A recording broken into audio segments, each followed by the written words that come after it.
Bon, ok, aujourd'hui, je suis dans le 94 à Vitry-sur-Seine chez Good Kids Motorcycle. C'est pas une concession habituelle, c'est un atelier de customisation de machines. Et aujourd'hui, je suis en présence d'une moto très rare puisque c'est la Zero Engineering T5. Zero, c'est une boîte japonaise qui fabriquait des customs il y a une petite dizaine d'années. Et aujourd'hui, j'ai la chance d'être en présence de cette moto ultra rare. La fiche technique, on va y aller, elle est un petit peu particulière. À l'avant, on a une jante de 16 pouces avec un pneu ballon en 5 pouces de large, un disque de 292 mm avec un étrier 2 pistons, une fourche Springer, 8 litres d'essence pour nourrir un V-twin évidemment.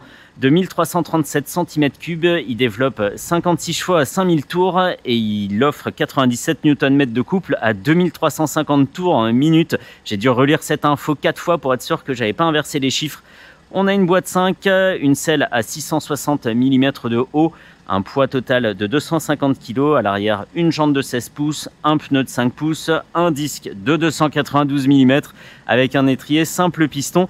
Et à l'époque, c'est une machine qui coûtait 30 000 € de tarif d'entrée, entièrement personnalisable. Et celle-ci est à vendre chez Good Kids pour 27 800 €.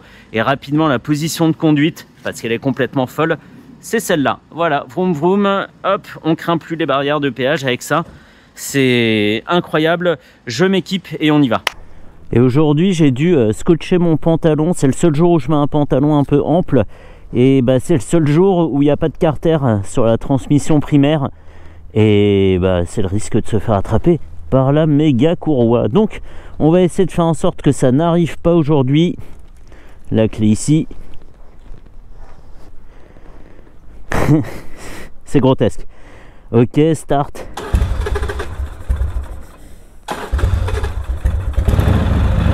Oh, le guidon est tellement étroit, dingo. Donc, un bouton de clignot à gauche, un bouton de clignot à droite. Embrayage, on regarde de loin et c'est parti. Ouais, attends, tu vas te calmer, hein. Oh, le couple, ça attracte, même pas besoin d'accélérer, très bien. Avec un pneu dont le devant se balade loin. Il va falloir faire attention à pas heurter des gens. Ouais. Il y a tout à réapprendre. L'impression d'avoir jamais conduit une moto. Voilà, il faut à peu près 25 mètres pour faire un demi-tour. Parfait, c'est parti. Les bras en avant, mais très bas, à peu près au niveau de la taille. Les jambes en avant également. La courroie qui tourne joyeusement. C'est particulier comme paysage. Ok. Ouf, il y a un tout petit compteur. Et il doit faire 5 cm de diamètre avec des graduations qui feraient cauchemarder les meilleurs ophtalmos. C'est tout un univers. On va essayer de garder le ralenti un petit peu haut. Waouh, punaise, je me suis brûlé. La machine a tourné avant, hein. Ben de chez Good Kids l'a fait un peu rouler pour qu'elle soit prête pour la vidéo. Merci à lui. Mais il faut se méfier, sinon je vais me tatouer un bout d'échappement sur la jambe. Même avec le Kevlar, on le sent. Et on a une sorte de vue de soi-même sur le cul du phare. C'est assez drôle. Excellent. On sait même pas... Ah oui, ralentir, oui. Ça freine pas mal, hein. Ça freine pas mal. Je suis content. Alors, le voyant neutre, où est-il? Regardons. Et il n'a pas compris qu'il fallait pas y aller. Ok. De prise en main, c'est assez, je dirais pas facile, parce qu'effectivement, il y a beaucoup de choses à assimiler, hein, la position des pieds, des mains très basses, etc. Mais ça va. L'embrayage est assez doux. Le moteur ne vibre pas énormément.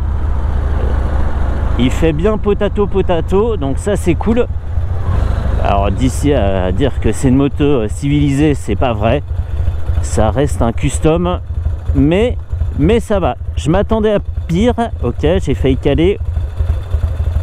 Ok, là c'est la première. Là c'est le neutre. Parfait, très bien. Donc on touche plus à rien. Petite courroie. Parfait. Ouf.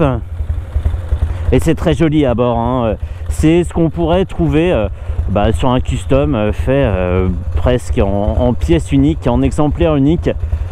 Des petites commandes absolument pas conventionnelles, mais dans lesquelles on se retrouve. Voilà, il y a le bouton de klaxon à gauche, clignot, plein phare, etc., etc. Ah, le look que je dois avoir. Ah, je regrette qu'il n'y ait pas quelqu'un à côté de moi pour faire le travelling. Ça doit être absolument superbe.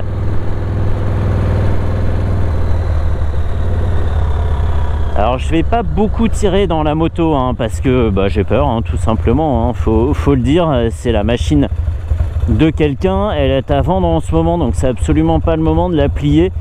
Et c'est pas un exemplaire unique, mais pas loin, hein, d'ici à retrouver des pièces pour cette moto, c'est compliqué.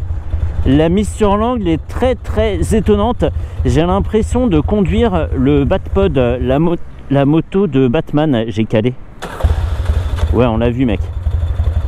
Un 1337 cm3 qui cale, c'est pas si grave. Ça va, ouais. Donc cette impression vraiment de virer tout doucement comme ça avec une moto très feignante. En même temps, tu es posé sur l'angle, tu bouges plus.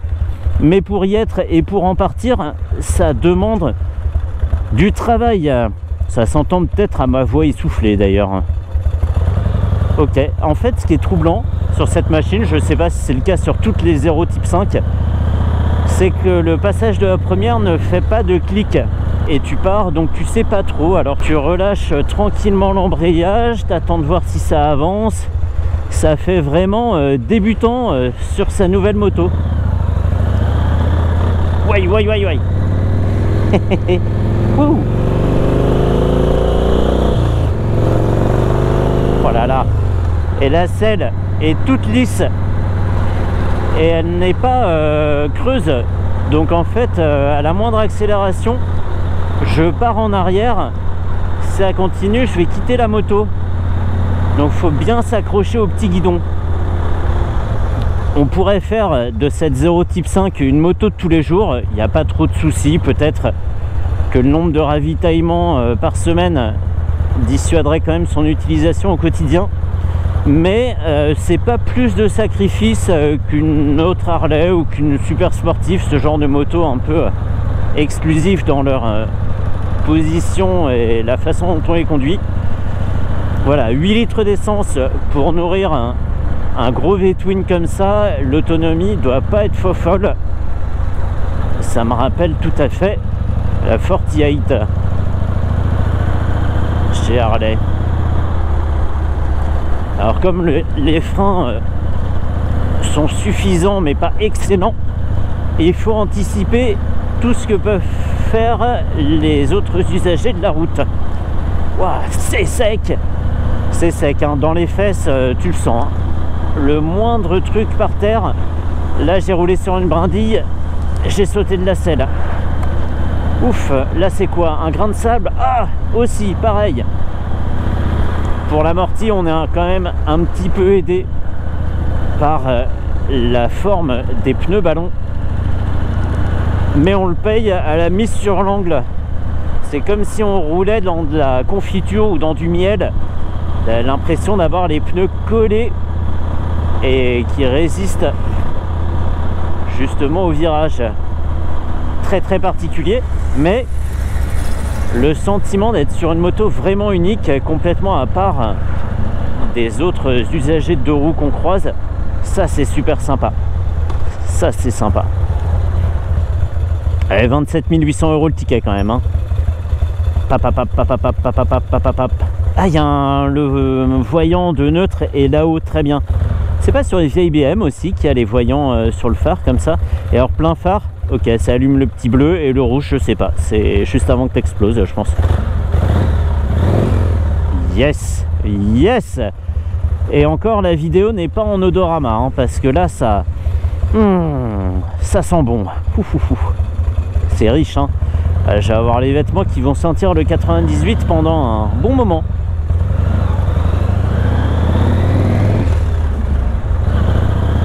Yes. Oh, je dois tellement avoir la classe. Je me vois un petit peu dans l'arrière de la Twingo là. C'est très très bas, très compact. Ça va, il n'y a que quand on reprend bas dans le régime que ça fait des gros coups. Ok, allez, on va pouvoir couper là, pas parce que c'est la fin, mais parce que je vais pas filmer la transition. On va faire un petit saut sur l'autoroute vite fait, et après je reviens à Vitry rendre sa moto à Ben. Et merci à toute l'équipe de Good Kids Motorcycles. Il y a Angelo, il y a Anthony, et ils peuvent réaliser comme ça des customs complètement sur mesure. La seule limite, c'est vraiment l'imagination des clients. Donc une bonne boutique à connaître. Hop. Toujours difficile d'appuyer sur des commandes de la main droite. Le bouton de clignotant à droite, c'est vraiment pas une bonne idée. Potato, potato, potato. C'est drôle parce que la machine elle vibre, mais elle se comprime en fait. Son empattement se réduit et s'allonge avec les vibrations. J'ai jamais vu ça sur aucune autre machine. C'est très très marrant. Ah.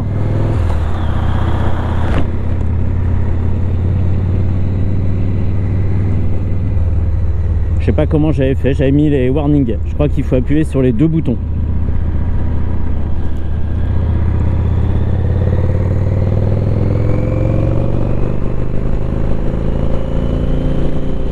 Wow, c'est chaud. C'est chaud, c'est chaud. C'est chaud. Punaise, même un changement de fil, ça demande un effort de taré. Les vibrations sont beaucoup plus présentes. Je ne peux pas dire à combien de tours je suis,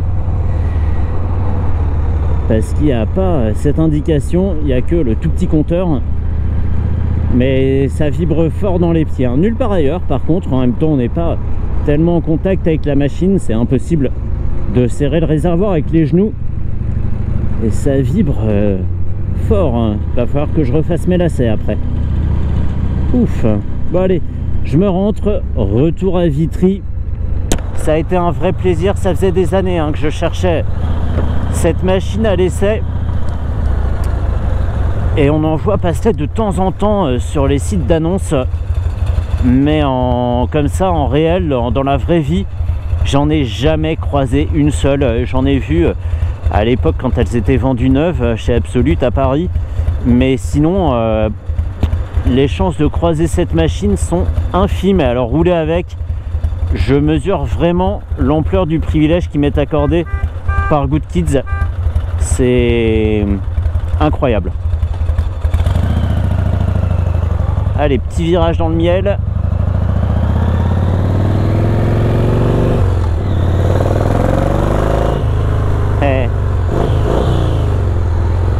Excellent. Allez, fini pour la 0 type 5. Je me rentre. Je suis vraiment un gros vénard, faut le reconnaître.